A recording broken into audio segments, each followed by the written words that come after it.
Bismillahirrahmanirrahim. Assalamualaikum warahmatullahi wabarakatuh.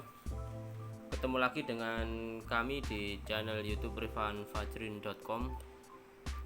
Pada kesempatan yang baik ini kita akan bersama-sama membahas soal evaluasi 4 atau soal ulangan harian tema 6, energi dan perubahannya, subtema 4 atau penghematan energi.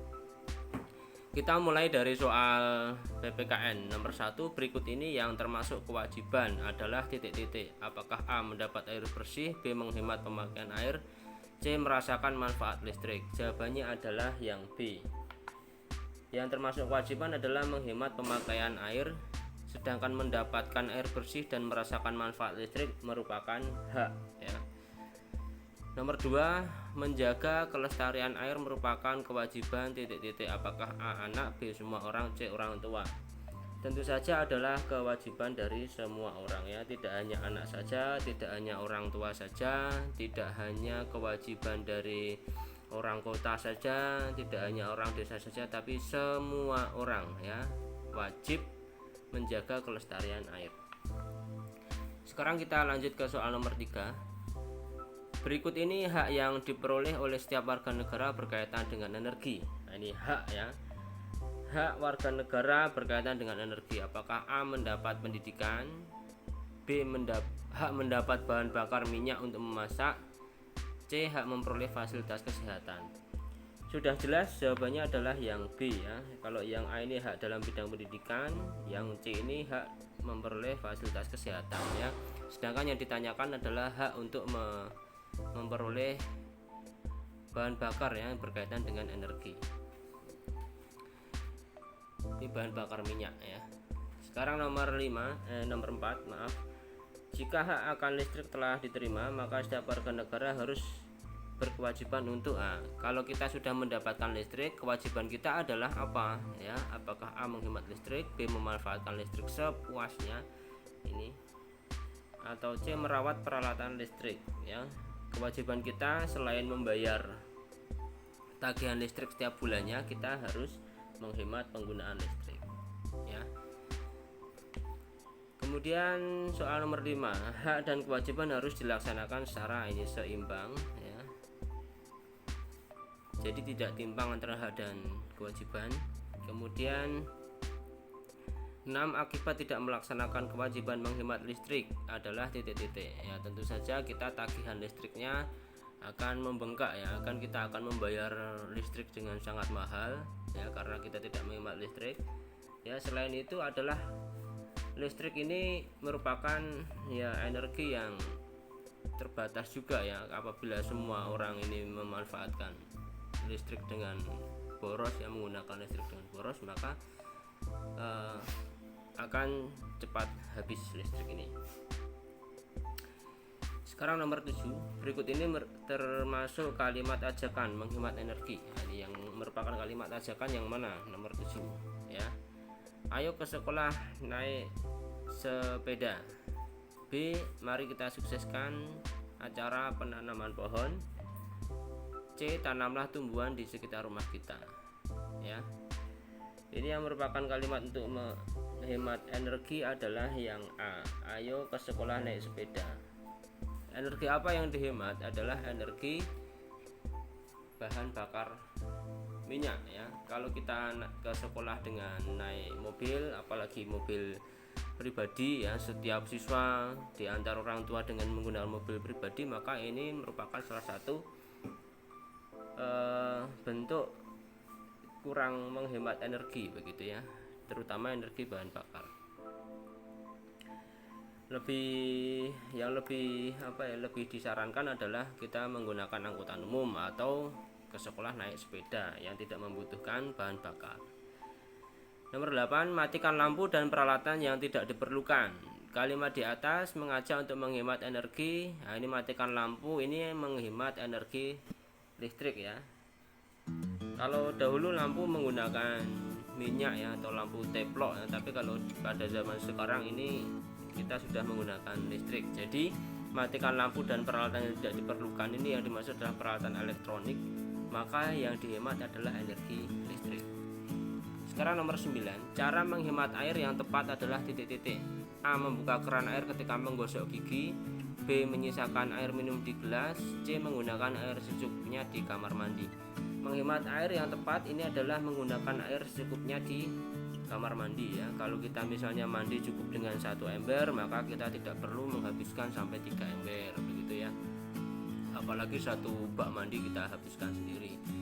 Ini salah satu cara menghemat air ya. Membuka keran air ketika menggosok gigi ya, sebaiknya ketika kita berkumur barulah air keran itu kita buka. Kalau kita sudah menggosok gigi, keran itu kita bisa tutup dulu ya. Kemudian menyisakan air minum di gelas ini merupakan salah satu pemborosan air ya. Karena apa? Kita ini kalau menyisakan air minum di gelas maka akhirnya akan dibuang oleh orang lain yang membereskan gelas tersebut ya. Sekarang nomor 10 berikut ini sikap yang menunjukkan hemat energi adalah titik-titik. A. Menggunakan kendaraan umum jika bepergian. B. Menggunakan AC di rumah secara terus-menerus. C. Menyalakan televisi terus-menerus. Tentu saja adalah yang A ya. Kita sudah singgung tadi di soal nomor 7 ya, tentang menghemat energi pergi ke sekolah naik sepeda tadi. Nah, lebih baik kita naik kendaraan umum. Mengapa? Kalau setiap orang ini menggunakan kendaraan pribadi ke sekolah, ya ini merupakan salah satu ya pemborosan ya, juga menimbulkan kemacetan juga, kemudian polusinya juga lebih banyak. Tapi kalau menggunakan kendaraan umum, satu mobil bisa diisi oleh lebih dari 10 orang begitu ya. Jadi bahan bakar yang digunakan pun lebih sedikit. Kemudian kalau menggunakan AC di rumah secara terus-menerus ini juga merupakan salah satu pemborosan energi ya. Sebaiknya gunakanlah AC ya ketika memang kita berada di rumah, ketika hawa ini memang sedang sangat panas begitu ya. Kalau kita keluar rumah, apalagi untuk waktu yang lama, kita tinggal kerja atau kita tinggal sekolah, maka AC di rumah ini sebaiknya kita matikan ya. Menyalakan televisi terus-menerus ini juga termasuk pemborosan energi ya. Sebaiknya kita matikan televisi kalau kita sudah tidak menontonnya lagi ya. Atau kalau kita sambil tiduran, kita bisa manfaatkan fitur sleep ya. Kalau kita ketiduran maka nanti akan mati sendiri TV tersebut ya. Kemudian nomor 11, ciri-ciri mainan hemat energi adalah titik-titik. Mainan hemat energi misalnya adalah mainan yang tidak tidak menggunakan listrik tidak menggunakan listrik ya misalnya. Kemudian juga tidak menggunakan bensin, yang sederhana saja ya. Ini contohnya adalah misalnya pistol-pistolan, ini tidak memerlukan listrik ya, tidak memerlukan energi listrik ya. Kemudian mungkin sepeda ini juga tidak menggunakan energi ya. Jadi mainan yang hemat energi adalah misalnya seperti itu. Kemudian nomor 12, maksud dari tidak berlebihan menggunakan listrik adalah kita sebaiknya menghemat listrik dengan cara menggunakannya seperlunya ya. Menggunakan listrik dengan seperlunya saja. Oke, kita sudah selesai untuk soal PKN dan bahasa Indonesia. Kita lanjutkan ke soal matematika. Ini menghitung luas. Bangun di bawah memiliki luas titik-titik persegi satuan. Ini maksudnya adalah di samping ini ya. Ini di sini kita masih ingat kaidahnya. Kita hitung dulu.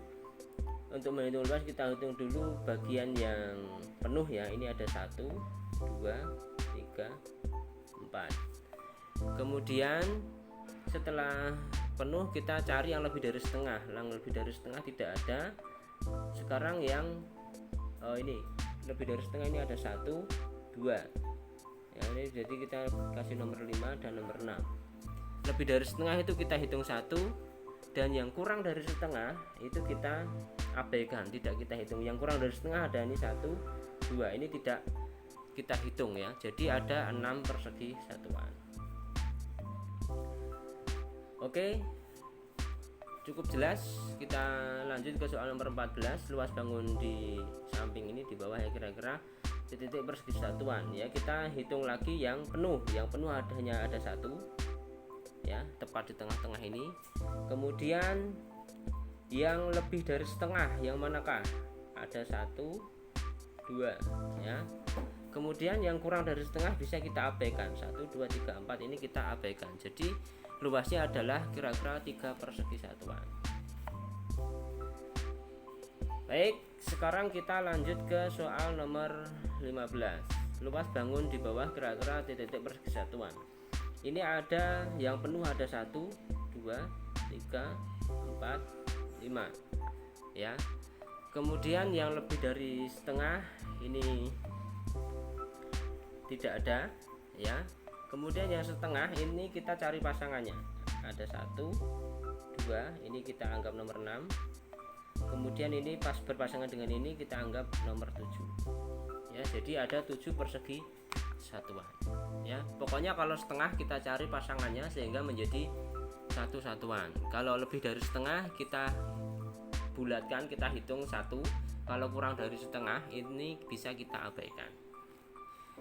Kemudian nomor 16, urutan bangun datar berikut yang terluas adalah, nah ini maksudnya adalah kita lihat di gambar nomor 17 ya. Ada C, ini yang paling luas ya, yang paling luas. Kemudian paling luas berikutnya adalah yang E ya. Dari bentuknya kita sudah bisa mengira-ngira yang paling luas yang mana. Kemudian setelah E ini ada A, persegi yang A, bangun yang A. Kemudian setelah itu yang D, dan yang terakhir adalah yang B. Maka yang terluas adalah C, E, A, D, B. C, E, A, D, B. Kemudian nomor 17, bangun datar yang lebih luas adalah yang C ya. Oke, sekarang nomor 18, soal terakhir di bagian matematika. Luas masing-masing segitiga. Ini yang A dulu. Yang A ada berapa satuan? Ini kita hitung yang penuh. Yang penuh ini ada 1. Kemudian yang lebih dari setengah ada enggak? Tidak ada. Kemudian setengah. Ini ada 1, 2 kita pasangkan. Ini berarti 2. Jadi A ini adalah 2 persegi satuan ya. Kemudian yang B sekarang. Yang B kita hitung yang luas yang penuh ada 1, 2, 3, 4 ya. Yang penuh ada 4. Kemudian yang lebih dari setengah ada ini 1, 2, 3. Ini kita hitung sebagai nomor 5, 6, 7. Yang kurang dari setengah ada 1, 2, 3. Ini kita abaikan. Jadi yang B ini ada 7 persegi satuan. Jadi luas masing-masing segitiga adalah yang A ini 2 persegi satuan, yang B 7 persegi satuan. Kalau ditanya manakah yang lebih luas, tentu saja segitiga yang B yang lebih luas. Oke, lanjut ke soal SBDP ya. Untuk PJOK tidak kita kerjakan karena ada guru PJOK sendiri ya di kelas 3. Baik, soal SBDP nomor 25. Pada pembuatan kincir angin, jangka dipergunakan untuk ya, jangka tentu saja untuk membuat kincir angin berbentuk lingkaran ya, membentuk polanya ya. Untuk melubangi kincir angin kita bisa gunakan jangka, tapi jangka ini fungsi utamanya adalah membuat lingkaran itu. Nomor 26, untuk menahan kapas pada batang sedotan kita gunakan gabus ya. Kita istilahnya menahan ini dalam bahasa Jawa ini kita ganjel begitu ya. Kita ganjel dengan gabus. Nomor 27, 2 potong kardus tebal digunakan untuk membuat kipas kertas sebagai melipat paper card C pegangan ya, untuk pegangan ya. Pegangannya kita gunakan 2 kardus tebal. Oke, nomor 28, bila dibuka maka kipas kertas akan berbentuk lingkaran karena polanya tadi kita buat gunakan jangka tadi ya, lingkaran. Kemudian pola lipatan kertas adalah zigzag ya, polanya zigzag. Dan yang terakhir, kincir angin tidak dapat dibuat dari kertas yang tipis karena nanti tidak bisa berputar. Kertas yang tipis juga gampang tertiup angin ya, sehingga tidak bisa berputar.